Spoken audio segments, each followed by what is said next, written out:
कृपया देखें, लाइक करें और मेरे चैनल फैक्ट एंड फैक्ट्स को सब्सक्राइब करें और भी तथ्यों के लिए जल्द ही। चाहने वाले दिल थाम लीजिए क्योंकि मैं कुछ कहने जा रही हूँ। बोल। राष्ट्रपति पुतिन भारत दौरे पर आ रहे हैं। एक तो उनकी इकॉनमी इतनी स्ट्रांग है और इतनी पावरफुल इकॉनमी है, और दूसरी वो ट्रू डेमोक्रेसी है। ऐसा नहीं है कि उन मोदी के मैंडेट पे कोई क्वेश्चन नहीं कर सकता इंडिया में। वो एक अनडिस्प्यूटेड इलेक्शन जीत के आया हुआ है, और रशिया से उनके तल्लुकात आज के नहीं है, ये जब से इंडिया और पाकिस्तान बने हैं ये तल्लुकात उनके तब से हैं। डिस्काउंट की बात हम अक्सर कहते थे कि देखें इस वक्त अगर इंडिया के ऊपर मुश्किल हालात है तो वो सिर्फ रशिया की वजह से, क्योंकि इंडिया अपनी पुरानी दोस्ती को निभा रहा है। उसने बोला कि रशिया से सच्चा, गहरा, पक्का और पुराना दोस्त मेरा कोई भी नहीं हो सकता। रूसी राष्ट्रपति व्लादिमीर पुतिन इस साल के अंत में भारत की यात्रा करेंगे। पुतिन की यात्रा की तारीखें अभी तय की जा रही हैं। उन्होंने कभी अपनी स्टेट को स्विंग स्टेट नहीं बनाया, वो शुरू से ही रशिया के साथ खड़े हैं। हमारी तरह नहीं है, कभी एक प्राइम मिनिस्टर रशिया जा रहा है, कह रहा है कि हम रशिया से तल्लुकात बनाएंगे, दूसरा आता है कहता है नहीं जी हम यूएसए से तल्लुकात बनाएंगे।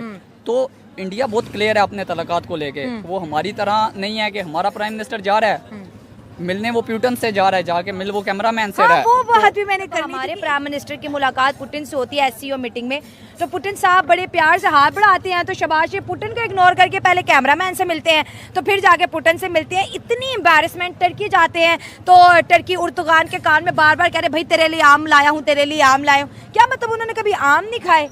मस्त जोक मारा। और बतौर मुसलमान मैंने सच बोलना सीखा, जहाँ दुश्मन की भी तारीफ है मैं करती हूँ। तो मैं ये चाहती हूँ कि इस तारीफ को पहुँचाने का मकसद ये नहीं है कि मैं इंडिया की तारीफ कर रही हूँ। अरे कहना क्या चाहते हो? इस तारीफ को पहुँचाने का मकसद ये कि हमारे यहाँ लोग महसूस करें कि हम उनसे बेहतर परफॉर्म कर सकते हैं, कि हम उनसे बेहतर परफॉर्म कर सकते हैं। Are you comedy? दोस्तों हो रही है इंडिया के प्राइम मिनिस्टर की इतनी इंपॉर्टेंट, और हमारे प्राइम मिनिस्टर अगर कहीं चले जाए तो आधी कंट्रोवर्सी तो उनके खुद की वजह से होती है, और इतनी इंपॉर्टेंस भी नहीं मिलती, और मीटिंग्स में इग्नोर होते हुए नजर आ रहे होते हैं। उसकी वजह ये है ना कि इंडिया कुछ लोग कुछ दो की पॉलिसी पे काम करता है, वो इन्वेस्टमेंट कुछ लेके जाता है।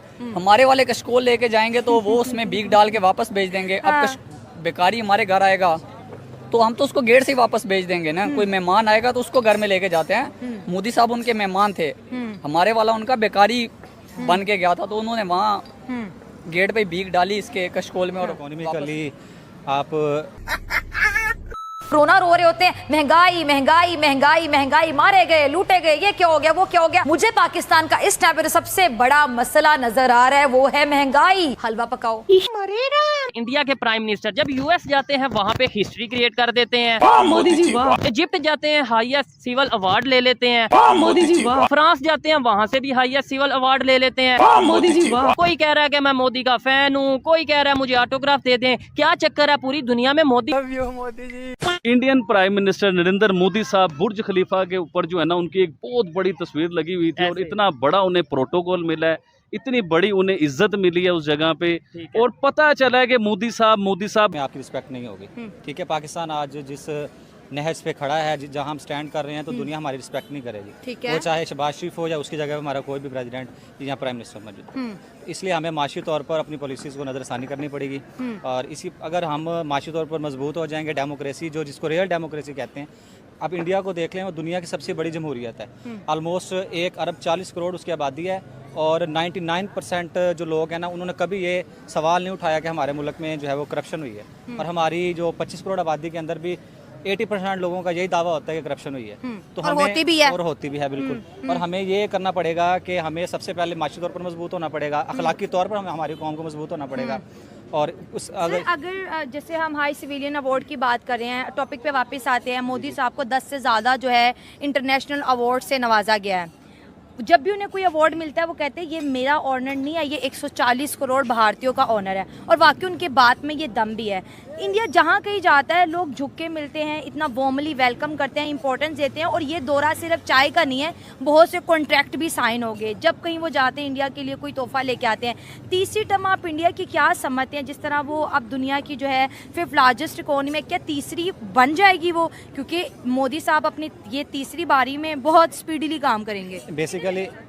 बेसिकली कोई मुल्क है जब उसमें मैन्युफैक्चरिंग खुद की जाती है, उसका जो वो उन्होंने देखे हैं आपने, उनकी लास्ट टाइम जो उनकी पॉलिसी थी वो कह रहे थे कि मेड इन इंडिया, ठीक है। वो जितना भी था उनकी मैन्युफैक्चरिंग थी, उन्होंने चाइना से जिस तरह सोलर पैनल से और बहुत सारा रॉ मटेरियल तो उन्होंने बैन कर दिया, ताकि हमारा जो ज़र मुबादला है जो हमारा वो बच जाए, और तमाम जितनी भी इंडस्ट्री थी वो इंडिया के अंदर काम करना स्टार्ट हो गई है।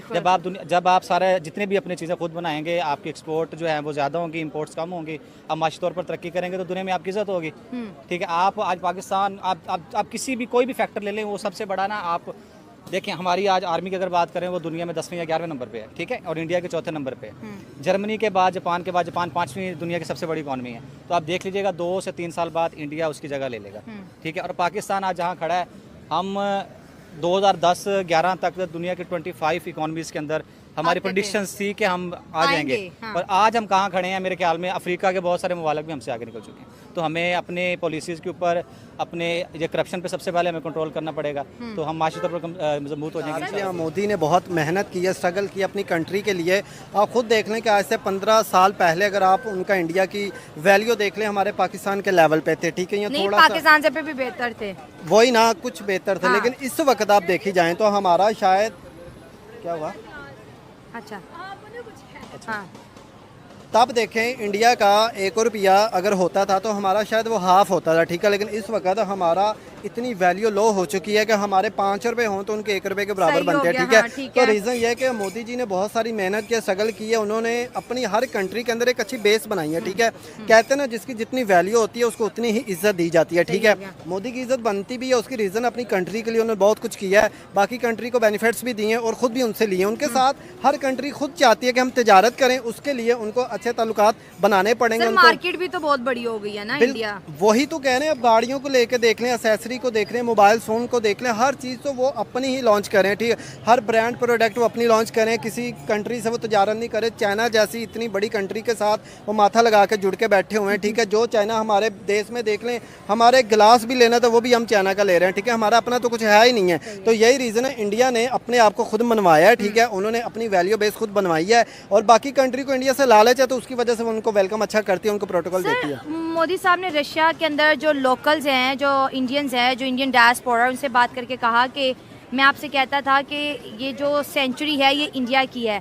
आज दुनिया कहती है कि ये जो सेंचुरी है ये इंडिया की है। हर जगह इंडिया जो है डोमिनेट कर रहा है, वो क्रिकेट हो, जैसे अभी last T20 world cup cover हुआ, IT हो, इकोनॉमिक हो, मैन्युफैक्चरिंग हब हो, हर जगह जो है इंडियन लोग या इंडिया डोमिनेट करता हुआ दिखाई दे रहा है। देखें, बात मैंने पहले भी कही है, जब एक अच्छा लीड करने वाला लीडर मिल जाता है ना, तो आपकी कंट्री के, आपकी पब्लिक के हालात बदलना शुरू हो जाते हैं, ठीक है। जब मोदी आया था उसने हर किसी को, सिविलियन जितने भी, चाहे वो मुस्लिम है चाहे नॉन मुस्लिम है, हिंदू है, जो भी है, उन्होंने हर किसी को अच्छी सहूलत दी है, अच्छे बेनिफिट्स दिए हैं।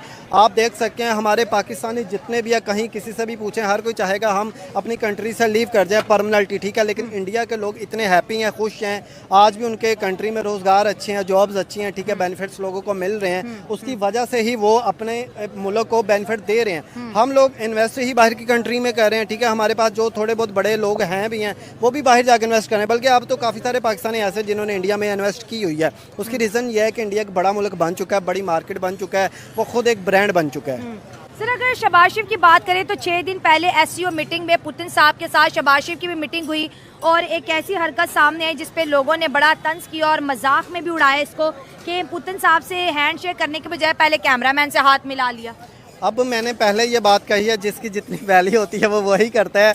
शायद वो अपना, जैसे पाकिस्तान में मीडिया को इन्वेस्टमेंट करके पैसे दे के अपनी पब्लिसिटी करवा रहे हैं, जैसे पीछे आपने देखा होगा टिकटॉकर्स को भी पैसे दिए जा रहे हैं, ठीक है। उनको पता था कैमरामैन से सलाम लेंगे तो हमें अच्छा पेश करेगा, ठीक है।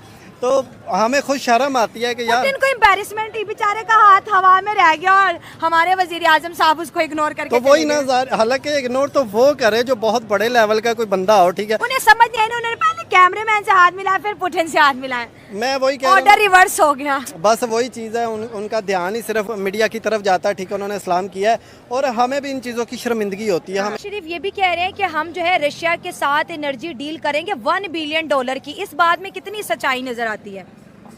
$1 बिलियन की डील की वही सच्चाई है जो जब यूक्रेन वॉर हुई थी तो हमने उससे ऑयल इंपोर्ट करने की जो डील की थी, और वो ऑयल तो इंडिया से आया था। वो आज तक हम तो रशिया से नहीं ले सके, लेकिन इंडिया ने बहुत ज़्यादा उससे ऑयल इंपोर्ट किया डिस्काउंटेड प्राइस पे, जो कि बाद में उसने बहुत हाई प्राइस पे यूरोपियन कंट्रीज को बेचा। बिल्कुल, हाँ। और यूरोपियन कंट्रीज कुछ भी नहीं कर सकी, क्योंकि वो एक, पहले मैंने जैसे आपको कहा, वो एक पावरफुल इकॉनमी है, और दूसरा वो अनडिस्प्यूटेड इलेक्शन जीत के आते हैं। ऐसा नहीं है कि इनके तो घर में इतने मसले मसाइल हैं, इनको तो घर कोई नहीं मान रहा, बाहर कौन मानेगा। सही है, सही है। तो ये तो सिर्फ हम ख्याली है और ख्वाब है इनका। तीसरी दफा मोदी साहब इंडिया के प्रधानमंत्री बने हैं, इस दफ़ा क्या चेंज नज़र आ रहा है? इंडिया कितनी बड़ी इकोनॉमी बनेगा? ये इंडिया का जो पावर है, इंडिया का जो प्रेशर है, इंडिया की जो जमहूरियत है, वो पूरी दुनिया में इस दफ़ा कौन सी डायरेक्शन इख्तियार करने वाले? क्योंकि पहले अगर हम बात करें पिछले 10 सालों की, तो इंडिया और प्राइम मिनिस्टर नरेंद्र मोदी बहुत ज़्यादा लाइमलाइट में रहे हैं। पहला दौरा किया, ओहदा संभालते ही रशिया का हाई सिविलियन अवार्ड रिसीव किया, एक दफ़ा फिर से बहुत बूस्ट पकड़ लिया। देखें जी, ये मोदी साहब की आखिरी टर्म है, तो ये वो काम करेंगे जो इंसान आखिरी काम के लिए, आखिरी टाइम के लिए सोच के रखे होते हैं, क्योंकि इसके बाद तो उन्होंने प्राइम मिनिस्टर बनना नहीं है। तो वो बहुत अग्रेसिव अप्रोच अपनाएंगे और मतलब लेगेसी क्रिएट करने की वो फुली कोशिश करेंगे। तो वो तो ये जो आखिरी 5 साल है ना, वो इसको पावर प्ले समझ के खेलेंगे। तो आप उनके 5 साल ऐसे ही एक्सपेक्ट करेंगे, बहुत अग्रेसिव होंगे, जैसा स्टार्ट है वैसा ही एंड होगा। Oh my God. और सवाल है, वैसे कंपैरिजन शहबाज शरीफ और मोदी साहब का बनता नहीं है। मोदी साहब बहुत ही सीनियर हैं और बहुत ज़्यादा उनका तजर्बा है सियासत के अंदर, और बड़े अच्छे काम उन्होंने किए हैं अपने मुल्क के लिए। शहबाज शरीफ अगर किसी टूर पे जाते हैं, पूरे पाकिस्तानी जो है टैग जोकर्स के लगा रहे होंगे कि हमारे लिए बड़े एम्बैरेसिंग मोमेंट है, जैसे पुतन से हाथ मिलाने की बजाय पहले कैमरा मैन की तरफ बढ़ गए। 1 मिनट के लिए भूल जाते हैं कि हम प्राइम मिनिस्टर, हम 25 करोड़ लोगों को रिप्रेजेंट कर रहे हैं। दूसरी जानिब अगर मोदी साहब जाते हैं तो बड़ी अहम बात करेंगे, दुनिया उनको सुनती है, दुनिया उनसे घंटे घंटे की स्पीच करती है। जो रशिया के अंदर जो डायस्पोरा इंडिया, वो भी उनसे मिला और उन्होंने कहा कि ये सेंचुरी जो है ये भारत की है। ये पहले मोदी कहता था, अब पूरी दुनिया कह रही है। तो विजन बड़ा वाजिया है। बेसिकली देखिए, हर इंसान की अपनी राय होती है।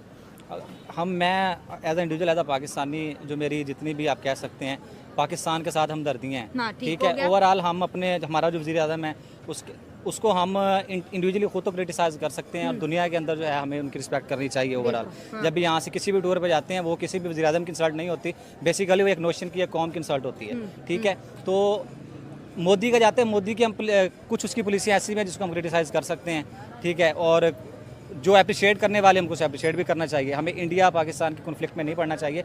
ओवरऑल हमें पॉजिटिव सोचना चाहिए। हाँ, हमें पॉजिटिव सोचना चाहिए कि क्या वो इंडिया क्या ऐसा कर रहा है जो हम उसको फॉलो करके हम तरक्की कर सकें। ये पॉइंट बड़ा अच्छा पकड़ा। और ना सिर्फ हमने इंडिया को देखना चाहिए, आप हमारे दूसरे चाइना को देख लें। 1949 के अंदर वो आज़ाद हुआ है, हम 47 में आज़ाद हुए हैं। 90s तक वो हमसे वो जहाज़ और बाकी चीज़ें हमसे लेता रह गया। तो उन्होंने कौन सी, चाइना ने क्या चीज़ अपनाई है जिससे वो तरक्की कर